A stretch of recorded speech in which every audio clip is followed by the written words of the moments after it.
Buffalo with Houston. Houston is now a 1-point favorite. Neither of these teams are making it really easy, right? Like the Ravens were really exposed the Bills' weaknesses, especially in the middle of the field, especially against the run. Derrick Henry finished the game with almost 200 yards, 199, and nearly 10 yards per carry.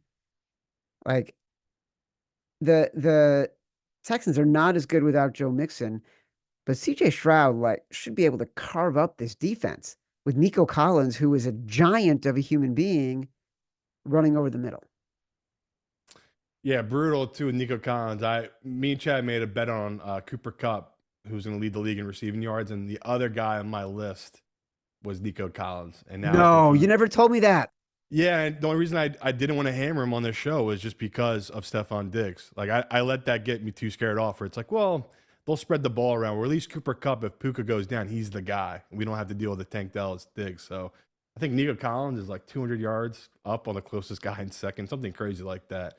You're right. We talked Sunday night. I said grab the Bills +2 right now, just in case they roll this Ravens team and you get a good number. They got blown out, and this number has moved 3 points in that direction, Chad.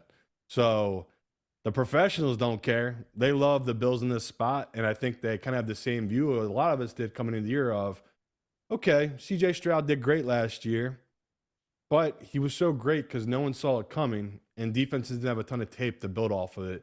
This year, it all feels like it's been a grind for them, right? All their games they win are close.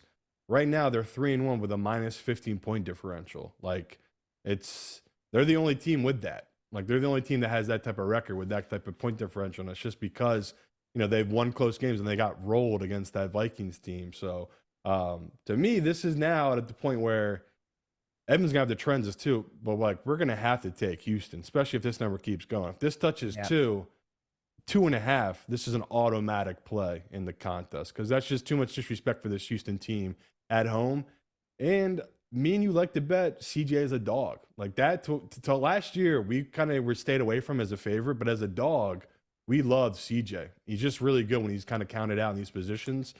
So this is like a perfect spot for a Houston team that they're 0-4 against the spread because the books, they knew the public would keep coming in on them. They could set the line, and every week, whether it was a half a point they wouldn't cover by or they were getting rolled, they kept not covering. I think we're finally going to get caught up here with the book, Chad. I think we're going to finally get a good number here on Houston that's going to have the value for them. And off the top, you said the name Joe Mixon. That to me is what I'm waiting for here. Like if he's guaranteed to play this game, he's good to go.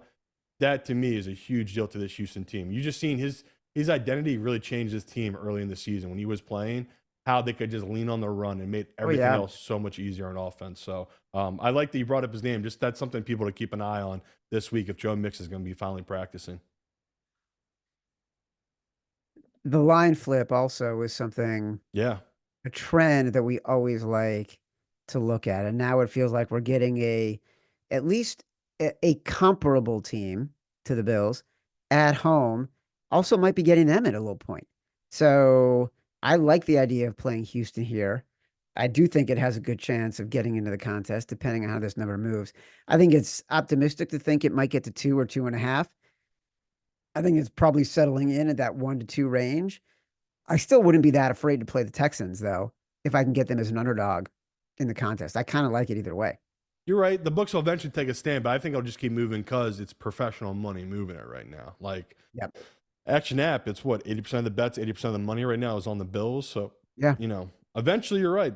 The pros will come back in on it, but they're going to keep moving it. Eventually, I'm always right. Just sometimes it takes time. But I tell my wife, eventually, I'm going to be right. Give it 5 years, 10 years, 30 years, whatever it takes. One of these days, it's going to happen.